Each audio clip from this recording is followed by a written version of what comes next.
नमस्कार मेरे प्यारे साथियों, यह वीडियो है कक्षा 10वीं के लिए जो आपका इतिहास का अध्याय 2 है, भारत में राष्ट्रवाद। ठीक है, इसका जो है एनसीईआरटी का अभ्यास प्रश्न एवं सरल समाधान बताएंगे। जो आपका भारत में राष्ट्रवाद है, इसका जो अभ्यास का जितना भी प्रश्न है दोस्तों, सब्जेक्टिव बिल्कुल भी आसान भाषा में आपको प्रोवाइड करेंगे आज। और अगर आप इस तरह से एग्ज़ाम में लिखते हैं ना, तो आपका एक भी नंबर जो है एग्जामिनर नहीं काटेगा। ठीक है, और ये 2027 बोर्ड एग्ज़ाम के लिए काफ़ी इम्पोर्टेंट रहने वाले हैं। और अभ्यास का जितना भी आपका प्रश्न है, सारा का सारा समाधान इसमें आपको मिल जाएगा इसी एक वीडियो में। ठीक है, इसलिए वीडियो को आप पूरा देखिए। और इससे पहले जो है 5 चैप्टर का MCQ 100 का बता दिए हैं क्वेश्चन का। उसके बाद आपका जो चैप्टर 1 है, इसका सब्जेक्टिव भी करा दिए हैं, जाके इस चैनल पे जाके देख सकते हैं। ठीक है, तो चलिए इसमें जो है पहला भाग यानी ए भाग है, उसमें लिखना है आपको। आप अपना बुक निकाल लीजिए। ठीक है, एनसीईआरटी का जो आपका बुक है हिस्ट्री का निकालिए और अभ्यास में आप जाइए और प्रश्न को इस तरह से उतार लीजिए। क्या है देख सकते हैं आप लोग भी, देखिए संक्षिप्त में लिखें। ठीक है, यानी संक्षिप्त में लिखने बोल रहा है। और यहाँ पे व्याख्या करें। जो आपका क नंबर प्रश्न है उसका व्याख्या करना है। तो व्याख्या कैसे करना है, लिखा है प्रश्न में, उपनिवेशों में राष्ट्रवाद के उदय की प्रक्रिया उपनिवेशवाद विरोधी आंदोलन से जुड़ी क्यों थी। ठीक है, यानी कि उपनिवेशों में राष्ट्रवाद के उदय की प्रक्रिया उपनिवेशवाद विरोधी आंदोलन से जुड़े हुए क्यों थे, तो उनको बताना है। ठीक है, तो आंसर में कैसे लिखना है, एकदम सेपरेट तरीका से। तो इस तरह लिखना है, उपनिवेशों में रहने वाले लोगों पर विदेशी शासकों का राजनीतिक, आर्थिक और सामाजिक नियंत्रण था, यानी कंट्रोल था। इस कारण लोगों में असंतोष बढ़ने लगा। ठीक है, इसका चलिए और मुख्य कारण इस तरह से आपको देना है पॉइंट बाइज पॉइंट। ठीक है, जैसे पहला पॉइंट में लिखना है, विदेशी शासन के कारण लोगों का शोषण और दमन बहुत ज़्यादा होने लगा था। ठीक है, दूसरा है, किसानों, मजदूरों और व्यापारियों को अनेक आर्थिक समस्याओं का सामना करना पड़ा, दूसरा कारण है। तीसरा पॉइंट में आपका इसी का आंसर है। तीसरा पॉइंट में, अलग अलग सामाजिक समूहों को यह महसूस हुआ कि उसकी समस्याओं का एक बड़ा कारण औपनिवेशिक शासन है, यानी कि जो उपनिवेश है, अंग्रेज थे, शासन कर रहे थे। ठीक है, उसी को कहते हैं। अगला है चौथा पॉइंट, जब लोगों ने विदेशी शासन के विरुद्ध मिलकर संघर्ष किया तो उसमें एकता की भावना विकसित हुआ। उसके बाद पांचवा, इसी संघर्ष के दौरान लोगों ने अपने देश की स्वतंत्रता और स्वशासन की मांग की, यानी खुद शासन करेंगे। जो अंग्रेज कब्जा किया था तो उसको जो है ना राष्ट्रवाद अपने जो है उसको अपमान सा लगा। ठीक है, असंतोष लगा कि ये हमारे ही देश में आकर के हमारे ऊपर ही कंट्रोल कर रहे हैं हर तरह से। ठीक है, तो उनको लगा कि आप इसे विरोध करना चाहिए। आगे और आपको क्वेश्चन बहुत अच्छा से समझ में आ जाएगा, पहला उतना नहीं आएगा, तो आपको घबराने की ज़रूरत नहीं है। और इसमें लास्ट में निष्कर्ष में लिख देना है, इसलिए भारत जैसे उपनिवेशों में राष्ट्रवाद का विकास उपनिवेशवाद के विरोध में चलाए गए आंदोलन के साथ जुड़ा हुआ था। आंदोलन, उपनिवेशवाद मतलब होता है कि गुलाम करना। ठीक है, अपने, तो इस सब क्या क्या, तो विरोध किया जम के भारतीय लोगों ने। चलिए अगला जो है, इसी में ख नंबर आपका प्रश्न है, पहले विश्व युद्ध ने भारत में राष्ट्रीय आंदोलन के विकास में किस प्रकार मदद किया या फिर योगदान किया। जब प्रथम विश्व युद्ध चल रहा था दोस्तों, तो भारत में राष्ट्रीय आंदोलन में विकास किस प्रकार से हुआ उस समय। तो क्या लिखना उत्तर में सुंदर ढंग से, प्रथम विश्व युद्ध 1914 से 1918 तक चला, सभी को पता है। इस युद्ध का भारत की आर्थिक और राजनीतिक स्थिति पर बहुत बड़ा यानी बुरा प्रभाव पड़ा, खराब प्रभाव पड़ा। अब वो प्रभाव क्या है, तो यहाँ पे लिखे हैं मुख्य प्रभाव। तो इस तरह आपको पॉइंट बाय पॉइंट लिखना है अच्छा से। पहला पॉइंट में लिखना है, युद्ध का खर्च पूरा करने के लिए अंग्रेज सरकार ने करों में वृद्धि कर दी। जो टैक्स लिया जाता था वो जो है युद्ध के सामान खरीदने के लिए खर्च बढ़ गया। ठीक है, तो अंग्रेजों ने क्या किया, जनता पे जो है बहुत ज़्यादा कर में वृद्धि कर दिया। ठीक है, दूसरा पॉइंट किया क्या, आवश्यक वस्तुओं की कीमतें बहुत बढ़ गई, जिससे आम लोगों को परेशानी बढ़ी। जो खाने पीने का चीज़ था दोस्तों, उसका दाम जो है काफ़ी ज़्यादा बढ़ गई, ठीक है, जो कि आम जनता को काफ़ी ज़्यादा परेशानियां होने लगी। तीसरा पॉइंट लिखना है, ग्रामीण क्षेत्रों में फसल खराब होने और खाद्य पदार्थों की कमी जैसी समस्या भी पैदा हो गई। चौथा पॉइंट में लिखना है, बड़ी संख्या में भारतीय सैनिकों की भर्ती जो है अंग्रेजों ने जबरदस्ती कराने लगे सैन्य में, ठीक है, फौज में। पांचवा, युद्ध के दौरान लोगों पर आर्थिक बोझ बहुत ज़्यादा बढ़ गई। छठा पॉइंट लिखना है, युद्ध के बाद बेरोजगारी और आर्थिक कठिनाइयां भी बढ़ी, ठीक है। और सातवां पॉइंट लिखना है, महामारी और खाद्य संकट ने लोगों की परेशानियां और बढ़ा दी, ठीक है। जब प्रथम विश्व युद्ध चल रहा था उस समय जो है क्या हुआ था, तो राष्ट्रीय आंदोलन में भाग लेना पड़ा उन सबको, ये सब कारण हुआ, तब जो है अंग्रेज को भगाने के लिए सभी राष्ट्रीय आंदोलन चलाए गए हैं, वो आगे बताएंगे, उस सब में भाग लिया, ठीक है। और निष्कर्ष में आपको लिखना है, प्रथम विश्व युद्ध ने भारत में आर्थिक संकट और राजनीतिक असंतोष बढ़ाया, जिससे राष्ट्रवादी भावना और मजबूत हुआ, ठीक है। यानी कि अब सोचने लगा भारत के लोग कि हमको अब स्वतंत्रता पाना ही पड़ेगा। चलिए प्रश्न अगला है यहाँ पे ग नंबर, भारत के लोग रॉलेट एक्ट के विरोध में क्यों आए थे, ठीक है। और आप सभी से एक अनुरोध है कि एक बार आप, ठीक है, एक बार रीड करना है पूरा बुक को, जो भी चैप्टर है, भारत में राष्ट्रवाद, यूरोप में राष्ट्रवाद, आधुनिक विश्व का बनना, ये सारा जो है ना एक बार सिर्फ रीड कर लेना है। कुछ भी आपको अगर समझ नहीं आएगा ना तो सिर्फ एक बार पढ़ लेना, ताकि आप कुछ कुछ चित्र वगैरह उसमें देख लेंगे, उन चित्रों की बात होता है। और रॉलेट एक्ट जो कानून है सब एक बार पढ़ेंगे तो ज़्यादा समझ में आ जाएगा, ठीक है। तो ग नंबर प्रश्न है, भारत के लोग रॉलेट एक्ट के विरोध क्यों कर रहे थे। एक रॉलेट एक्ट कानून थे जो कि आया, तो भारत के लोगों ने जमकर उसका विरोध किया, ठीक है, यानी कि वो कानून के खिलाफ गए। तो क्यों गए, उत्तर में लिखना है, 1919 ईस्वी में रॉलेट एक्ट लागू किया गया है। भारतीयों ने इसे अन्यायपूर्वक कानून माना, ठीक है, अन्यायपूर्ण कानून माना, जो कि रॉलेट एक्ट कब लागू किया गया, 1919 ईस्वी में।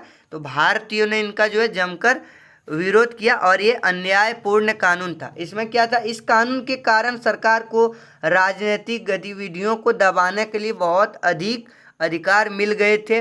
किसी व्यक्ति को बिना मुकदमा चलाए गिरफ्तार करके जेल में रखा जा सकता था। इस कानून को जब पास किया ना, तो अंग्रेजों ने जो है राजनीतिक गतिविधियों पर दबाव बनाने का बहुत ज़्यादा अधिकार था। अगर कुछ भी कोई भी भारत के जनता कोई गलत काम भी नहीं करते थे, थोड़ा भी बोलते थे, इधर उधर खड़े रहते थे, तो उनको जो है ना जबरदस्ती बिना मुकदमा चलाए उसको जो है बिना प्रूफ का तुम ये गलती किया है, बिना प्रूफ का जो है जेल में ले जा करके डाल देते थे। इसलिए उसका विरोध जमकर किया था, ठीक है।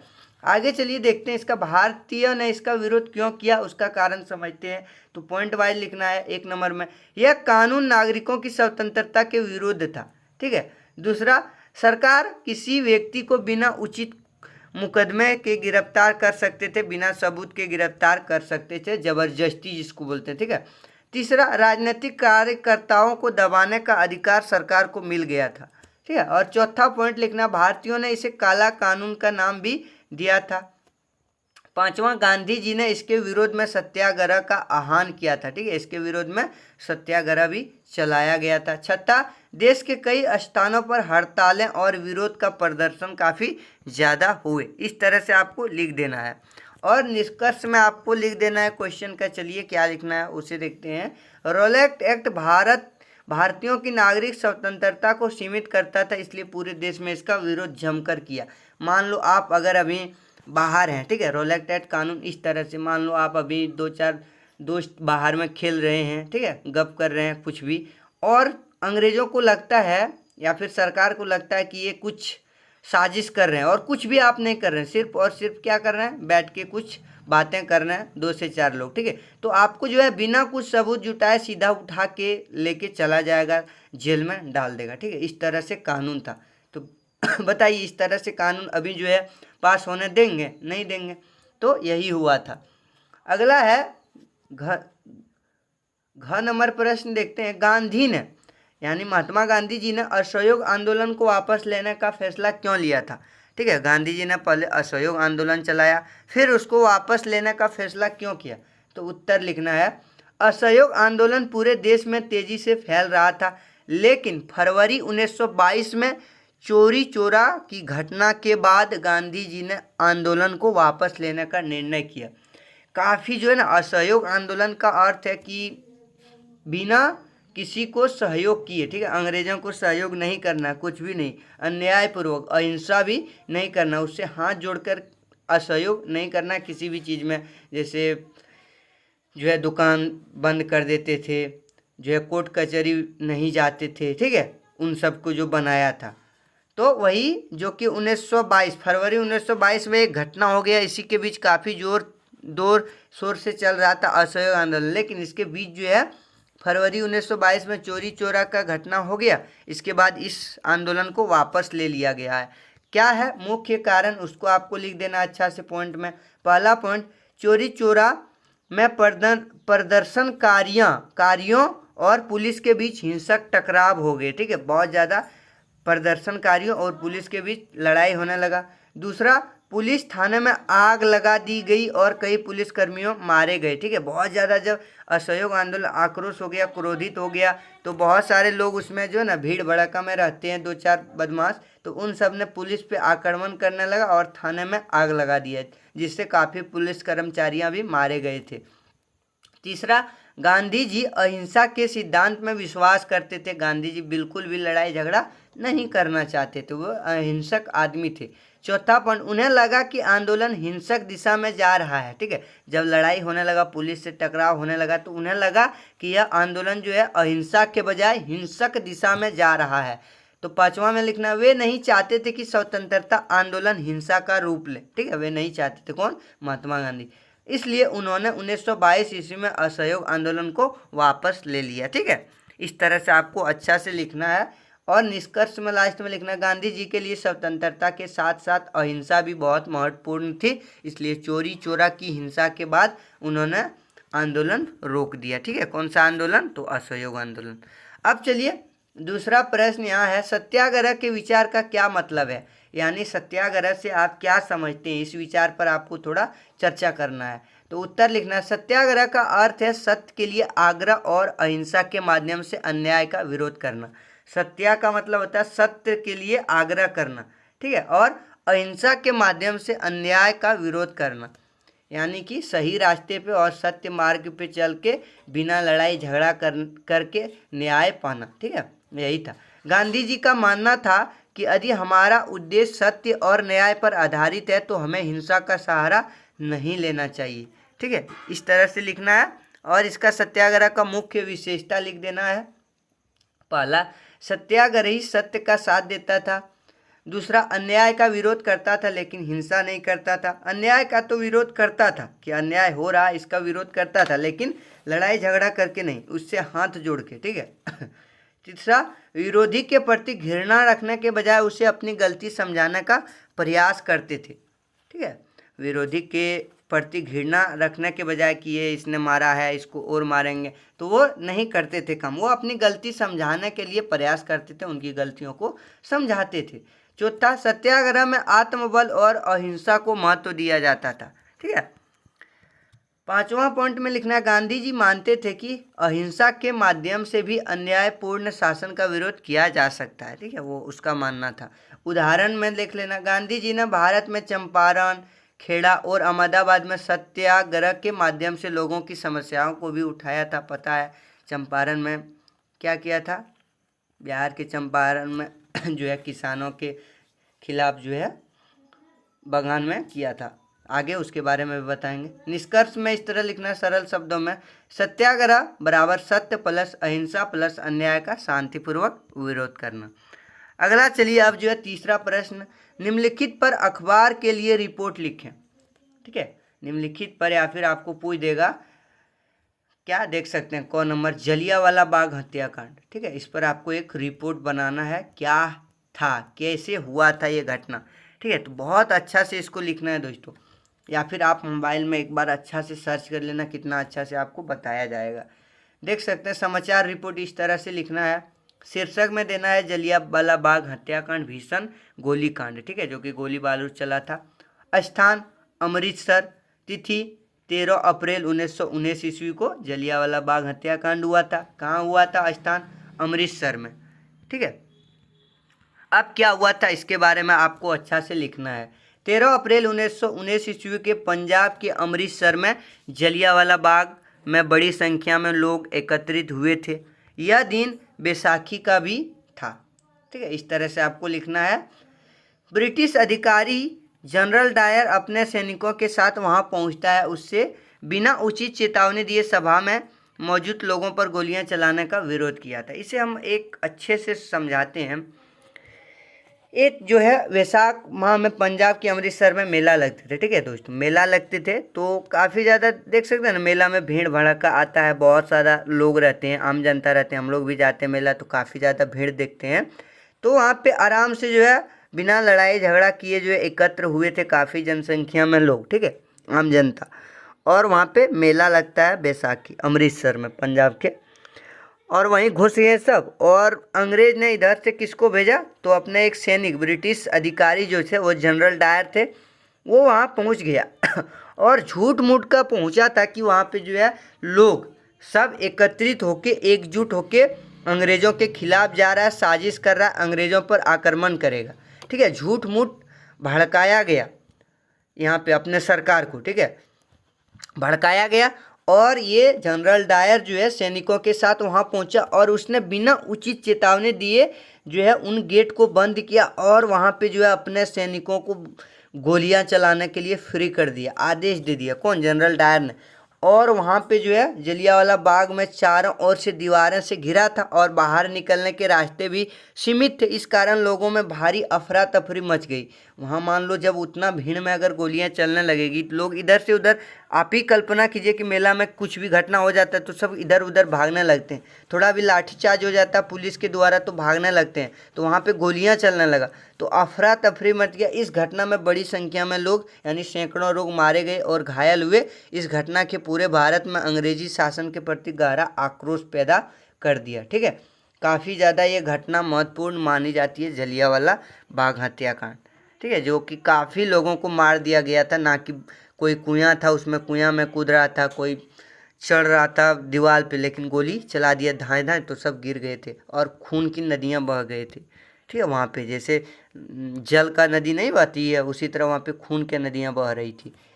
और निष्कर्ष में लिखना है, जलियांवाला बाग हत्याकांड भारतीय राष्ट्रीय आंदोलन का एक महत्वपूर्ण मोड़ बना और इससे अंग्रेजी शासन के विरुद्ध आंदोलन को और मजबूत मिली। ठीक है, ये घटना होने के बाद और मजबूत कर दिया आंदोलन को कि अब जो है भगाना ही पड़ेगा अंग्रेजों को। खो में आपको अब दूसरा पूछ रहा है साइमन कमीशन रिपोर्ट। ठीक है, ये क्या था? तो इसका भी लिखना है समाचार रिपोर्ट। शीर्षक में देना है साइमन कमीशन के विरोध में देश भर में प्रदर्शन। वर्ष कब साइमन कमीशन आया था? 1928 ईस्वी को। ठीक है, चलिए आगे देखते हैं यहाँ पे इसका आंसर। ब्रिटिश सरकार ने भारत की संवैधानिक व्यवस्था की समीक्षा करने के लिए साइमन कमीशन का गठन किया। इसके अध्यक्ष जॉन साइमन थे। ठीक है, साइमन कमीशन कब लाया था? 1928 में। इसका जो है अध्यक्ष कौन थे? कौन? तो जॉन साइमन थे। ठीक है, इस आयोग में एक भी भारतीय सदस्य नहीं था। साइमन कमीशन जब लाया गया था तो ये जो है ना ब्रिटिश सरकार ने लाया था और भारत के संवैधानिक की समीक्षा करने के लिए, यानी भारत को कैसे कैसे चलाया जाएगा, कैसे कैसे नियम बनाया जाएगा, कैसे कैसे इस पर शासन करना है, सब जो है अंग्रेज तय कर रहा था इस कमीशन यानी साइमन कमीशन के दौरान।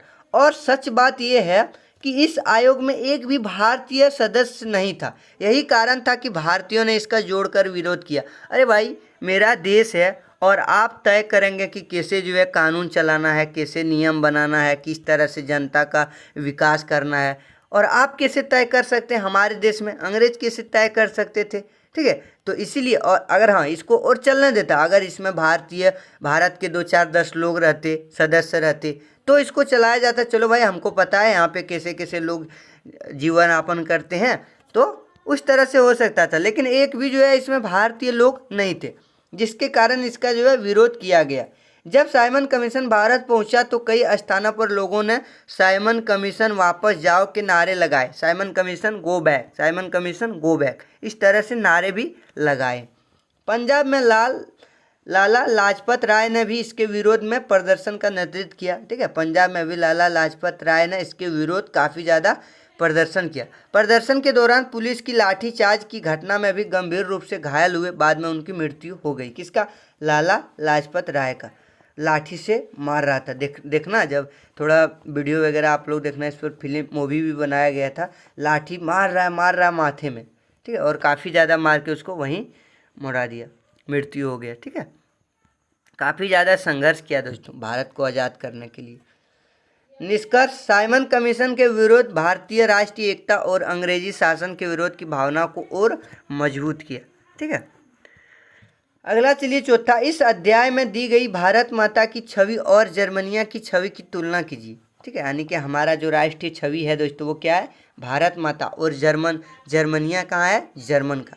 तो उसका जो तुलना करना है, कौन सा अच्छा है। तो उत्तर में लिखना है भारत माता की राष्ट्रीय भावना का प्रतीक बनी, जबकि जर्मनिया जर्मन राष्ट्र का प्रतीक थी।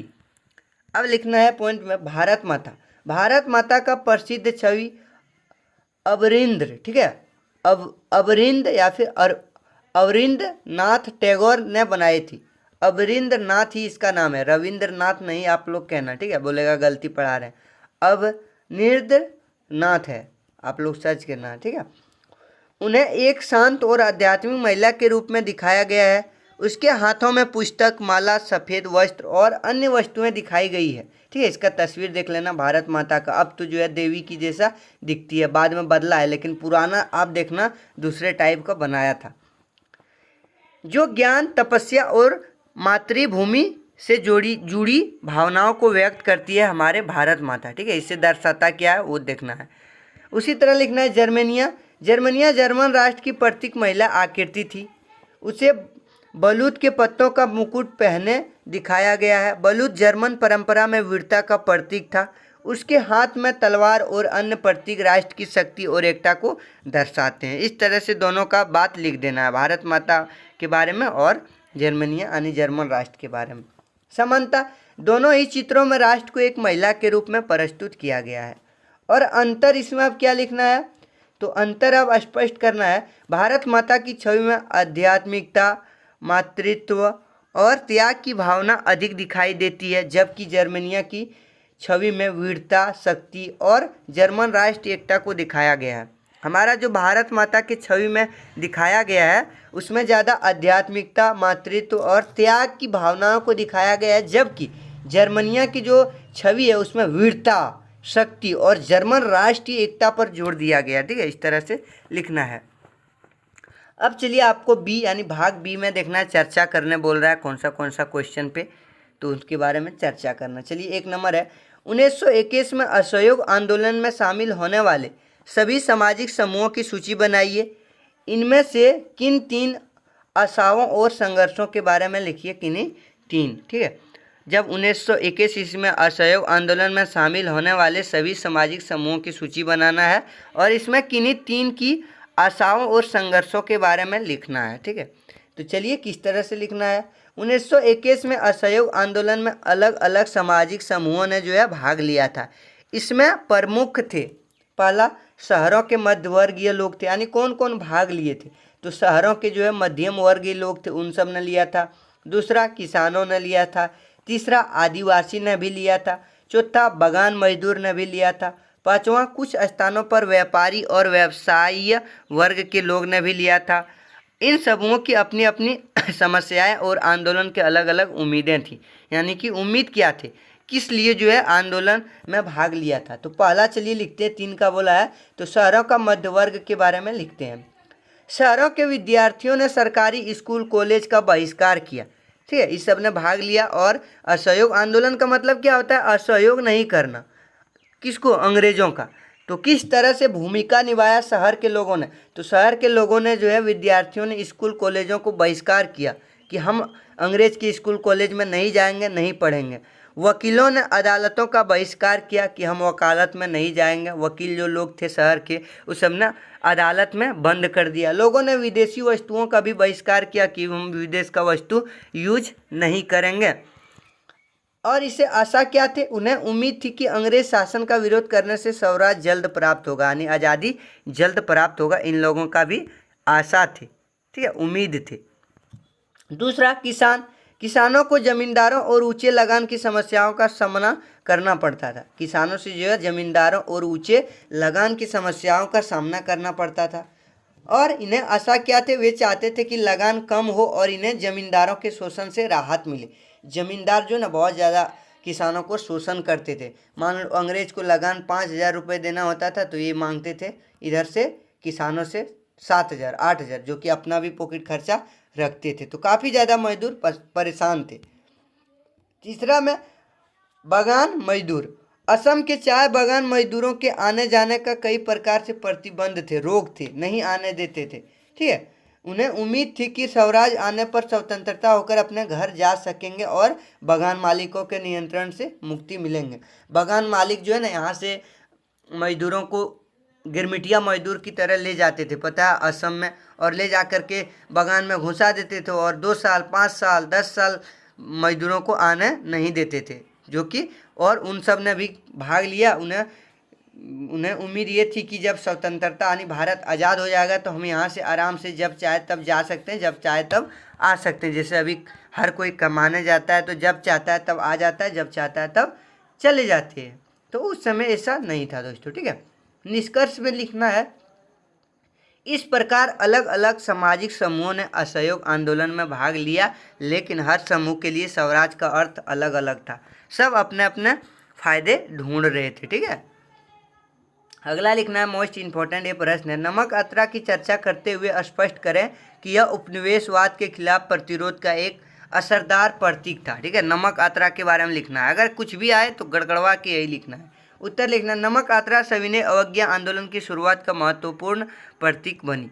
ठीक है, अब चलिए पूरी घटना क्या है, पहला पॉइंट में लिखना है, गांधी जी ने 12 मार्च 1930 को साबरमती अपने आश्रम से दांडी के लिए यात्रा शुरू की। नमक यात्रा, दांडी यात्रा, नमक कानून तोड़ना एक ही चीज़ है। नमक के बारे में जैसे आपका एग्जाम में आया गड़गड़वा के इसी को लिखो। ठीक है, सब्जेक्टिव में कुछ भी पूछे इसी को चिपकाना है, कुछ भी पूछे नमक यात्रा के बारे में बस इसी को चिपकाना है। पहला, गांधी जी ने 12 मार्च 1930 को साबरमती आश्रम से दांडी यात्रा की शुरू की। दूसरा पॉइंट लिखना, नमक पर अंग्रेजी सरकार कर और सरकारी नियंत्रण करता था।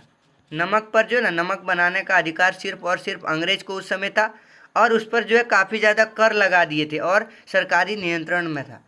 तीसरा, गांधी जी ने नमक कानून को अन्यायपूर्ण माना कि यह अन्याय है, हमारे ऊपर आप कर नहीं लगा सकते, हमारे देश में ही आ करके हमसे ही जो है नमक पर टैक्स ले रहे हैं। चौथा, वे अपने साथियों के साथ लगभग 240 किलोमीटर की यात्रा करके दांडी पहुँचे और अपने साथी 78 अनुयायी या फिर साथी पूछेगा 78 साथी के साथ जो है निकला और नमक कानून को तोड़ा। और कब तोड़ा, तो 6 अप्रैल 1930 को उन्होंने समुद्र के पानी से नमक बनाकर नमक कानून को तोड़ दिया। 78 सदस्य के साथ जो है 12 मार्च निकला और यहाँ पे 24 दिन के, जो कि 12 मार्च शुरू किया था और 6 अप्रैल को जो है तोड़ दिया उसने कानून को और नमक खुद से बना करके उस कानून को तोड़ दिया। ठीक है, इसके बाद देश में कई हिस्सों में लोगों ने नमक कानून का उल्लंघन भी किया। 7वां पॉइंट, इस आंदोलन में बड़ी संख्या में लोगों ने भाग लिया। ठीक है, नमक ही क्यों, अब गांधी जी ने नमक ही क्यों चुना था, तो नमक ऐसी वस्तु है जिसका उपयोग अमीर और गरीब सभी लोग करते थे, इसलिए नमक कानून का विरोध आम लोगों को आसानी से समझ में आ जाता है। नमक ही क्यों चुना आंदोलन के लिए, तो हर आदमी जो है नमक हर आदमी खाता है, चाहे वो कितना बड़ा गरीब रहे कितना बड़ा अमीर रहे, इसलिए इसका अगर उसका आशा था गांधी जी का, इसका अगर विरोध करेंगे तो सब कोई भाग लेगा आंदोलन में। ठीक है, इस तरह से निष्कर्ष में लिखना, नमक यात्रा ने आम लोगों को सीधे अंग्रेजी कानून के विरोध से जोड़ा, इसलिए यह उपनिवेशवाद के खिलाफ प्रतिरोध का बहुत प्रभावी प्रतीक बन गई। इस तरह से आपको लिखना है। अब चलिए दोस्तों, इस तरह से तीसरा पॉइंट, कल्पना कीजिए कि आप सभी ने अवज्ञा आंदोलन में हिस्सा लेने वाली महिला हैं।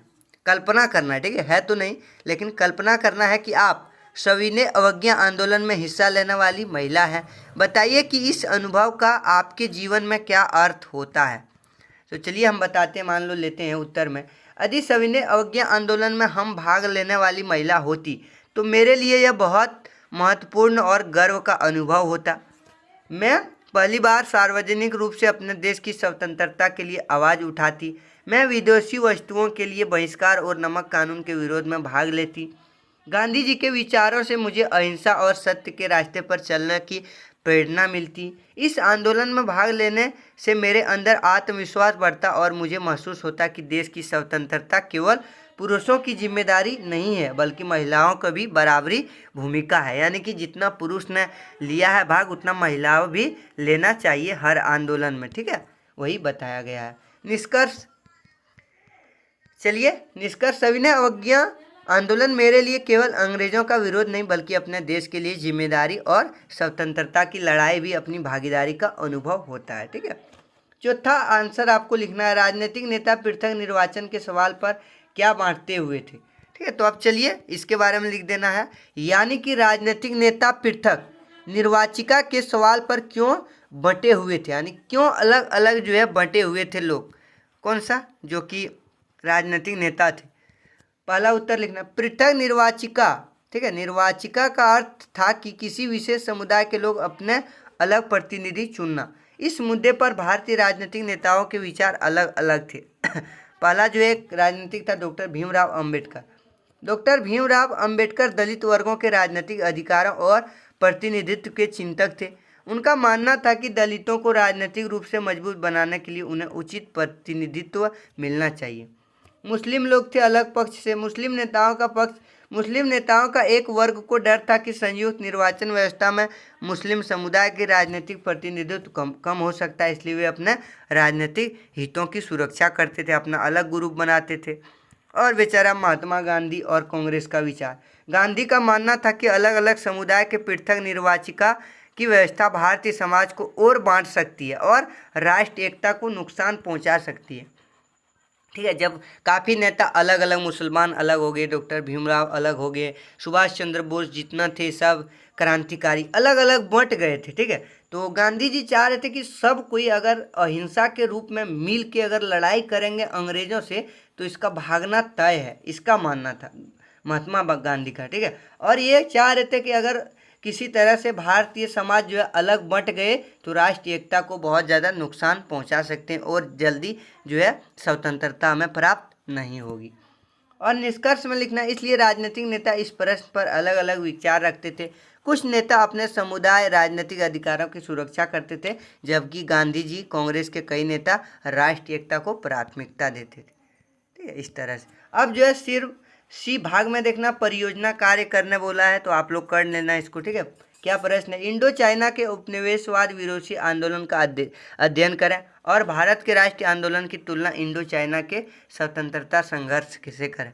चलिए इसका स्क्रीनशॉट आप ले लीजिए और थोड़ा है देख सकते हैं, इस तरह से स्क्रीनशॉट ले लीजिए। इंडोनेशिया का स्वतंत्रता संघर्ष और भारत का लिखना है और तुलना करना है कौन किस तरह से किसने किया। चलिए स्क्रीनशॉट लिए, इसको भी ले लो और इसको भी ले लो, निष्कर्ष भी ले लो। अब जो है परीक्षा के लिए महत्वपूर्ण तिथियां थोड़ा देख लीजिए दोस्तों। 1919 ईस्वी में रोलेक्ट एक्ट और जलियांवाला बाग हत्याकांड हुआ था, ठीक है, याद रखने के लिए। 1920-22 असहयोग आंदोलन चलाया गया था। 1922 चोरी चोरा कांड के बाद असहयोग आंदोलन वापस ले लिया था। 1928 में साइमन कमीशन भारत आया और इसका विरोध किया, साइमन कमीशन गो बैक। 12 मार्च 1930 को गांधी जी ने दांडी यात्रा शुरू किया, नमक कानून को तोड़ा। 6 अप्रैल 1930 को दांडी पहुंचकर नमक कानून तोड़ा। और याद रखने का ट्रिक, 1919 रोलेक्ट एक्ट प्लस जलियांवाला हुआ था। 1920 असहयोग आंदोलन, 1922 चोरा चोरी कांड आंदोलन बंद, 1928 साइमन कमीशन, 1930 दांडी प्लस नमक यात्रा, ठीक है, इस तरह से आपको लिखना है। तो ये जो है अभ्यास का प्रश्न जितना था आपको बता दिया अच्छा से। आई होप आप सभी को थोड़ा भी समझ में आया होगा। अगर वीडियो अच्छा लगे तो लाइक कीजिए। और हाँ, इसी तरह आपका एग्जाम से रिलेटेड 2027 बोर्ड एग्जाम से रिलेटेड काफ़ी अच्छा सब्जेक्टिव ऑब्जेक्टिव लाया जाएगा इस चैनल से, अभी जुड़ जाइए आप लोग, ठीक है। तो चलिए फिर मिलते हैं अगले वीडियो के साथ, तब तक के लिए थैंक यू।